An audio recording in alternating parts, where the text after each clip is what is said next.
Welcome to the Real News Network. I'm Paul Jay, coming to you today from New York City. Now joining us is Michael Hudson. He's a distinguished research professor at the University of Missouri, Kansas City.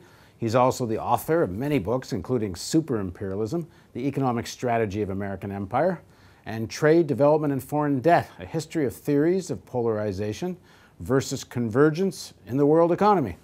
That's a mouthful. Thanks for joining us. Thank you. So President Obama's Deficit Commission has reported.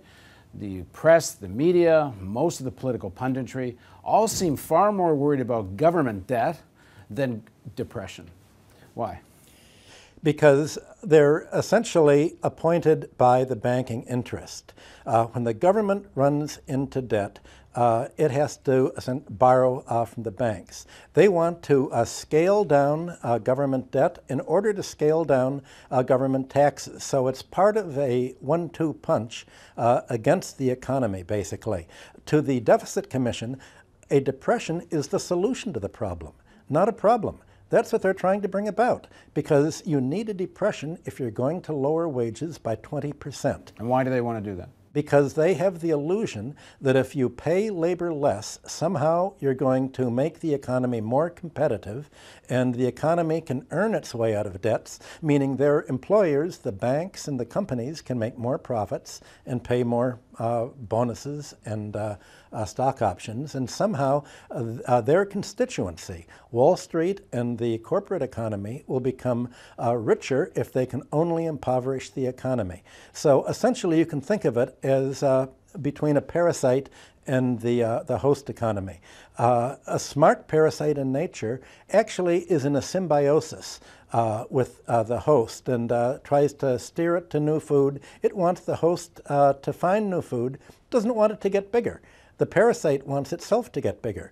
But to do that, it has to take over the host's brain and make the brain think that the parasite, in this case the host, is the industrial economy, the real economy of production and consumption. The parasite is basically the financial sector. That's the Deficit Commission. That's the largest financier of the Obama administration. Obama appointed Wall Street lobbyists for the Deficit Commission, and basically their mind is a one-track mind: reduce labor's wages. So what we have here is a dumb parasite, not a parasite. That's the problem that's facing the American economy today. The problem is that the parasite's not only taken over the brain of the economy, which is supposed to be the government, but it's taken over its own brain in the process, and it actually imagines that corporations can make larger profits and the financial system can survive if they just bring on a depression. Okay, in fact, it'll be the exact opposite. Well, back up a step, because if you go into the recent crisis, the amount of consumer debt as a result of lack of real wages and real demand is, I've always understood, as one of the underlying reasons for the crisis. You create this bubble, but it's based on artificial debt. So if you take out even more consuming power by driving down wages, you take out even more consuming power by cutting unemployment insurance, you take out even more consuming power by various new kinds of taxes they're even talking about in terms of consumer taxes. So don't they actually exacerbate the problem, exacerbate the crisis? But you're saying they want to. From their point of view, let's look at how the Wall Street and the large corporations view the economy. They look at two cost functions. One is the cost of doing business, the cost of hiring labor and producing goods, but the other cost is that of taxes.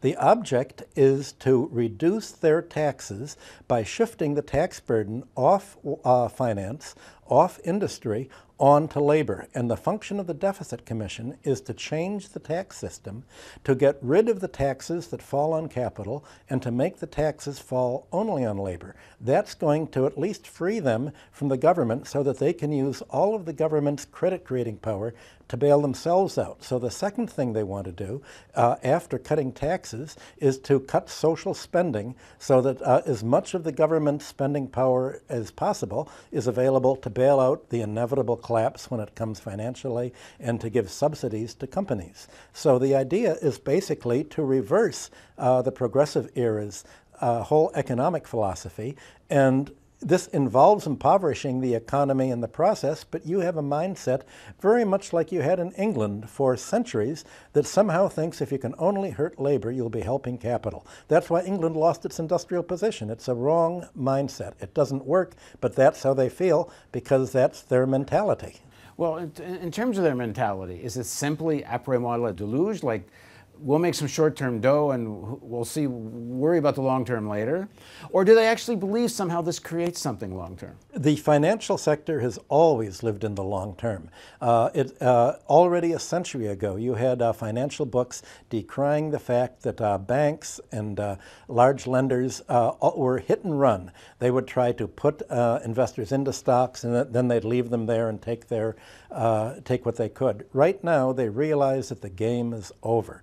All they can do is try to play for a little more time, as long as they can, pay themselves bonuses, pay themselves stock options, and most of the money that the government was creating in the form of quantitative easing recently, it's all the $600 billion is reported to have gone abroad. Already. So it's going to the BRIC countries, Brazil, Russia, India, China, third world countries. Where they can make money on the interest. Partly that, but they're buying foreign stocks, they're buying foreign assets, they're buying foreign real estate, mineral rights, they're buying everything they can. The rats are jumping ship. Okay, now you said because they realize the game is over. Why is the game over? And which game?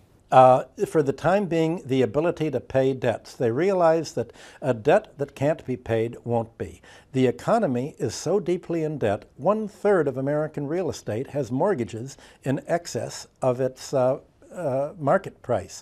So the Federal Reserve has come right out and said, what we need is a reinflation. We need to restore the bubble economy. We need to push housing prices back up so that labor has to go into a lifetime of debt in order to afford access to housing. Now, you say quite correctly, but this is going to prevent labor from buying the goods and services. That's Say's law. But Alan Greenspan explained this very clearly a decade ago. He said there's something wonderful about debt. It's cured the labor problem. The workers are now one paycheck away from homelessness. If they go on strike, or if they're fired because they complain about working conditions, all of a sudden their interest rate goes up on their credit card. All of a sudden they miss their mortgage payment. They're losing the home. Alan Greenspan said, debt is what has created stability of wages in this country, meaning steadily falling wages. In America, despite the amazing rise in productivity we've had in the last 30 years, real wages have actually gone down. All of the increase in productivity has been taken by the finance, insurance, and real estate sector, called the FIRE sector. Almost all of it by the financial sector. So all of this growth has been siphoned off, not taking the form of rising living standards, but taking the form of debt service, mainly interest and fees. The fees are as large as interest for the credit card companies, so it's all siphoned off financially. So instead of having industrial capitalism a century ago, we have a finance capitalism that actually is stifling industrial capitalism here. So what Alan Greenspan and others call the post-industrial economy is really neo-feudalism. It's a financialized economy where all of the surplus goes to the banks. And if you're a banker and somebody comes in and wants to take out a loan, you say, well, how much do you make? What are your how much do you spend on food? You realize that most workers in America have to spend 20% of their income just on basic goods and services, food, clothing, transportation to get to work. Everything over that, they think that's all available to be paid to the banks. The idea of a banker is for the entire economic surplus to be paid in the form of a financial surplus. Well, it doesn't seem to be sustainable on any long-term way. So where does this lead 5, 10 years from now? Because we're not likely to see any significant changes from this Washington politics. Well, if you study biology, you know that there are more species of parasites than there are of hosts. Of course, it's not sustainable, but to a parasite, you don't have to be sustainable because you're a parasite. That's your mindset. You want to take what you can, and at a certain point, you devour the host and skip to new hosts. That's what they're doing. They're going to shrink the American economy, and they're going to move to Asia or to other countries, which is why you have the economic split between the BRIC countries' currencies that are going up and the dollar and the euro that are going down. Thanks for joining us. Thanks. Thank you for joining us on the Real News Network.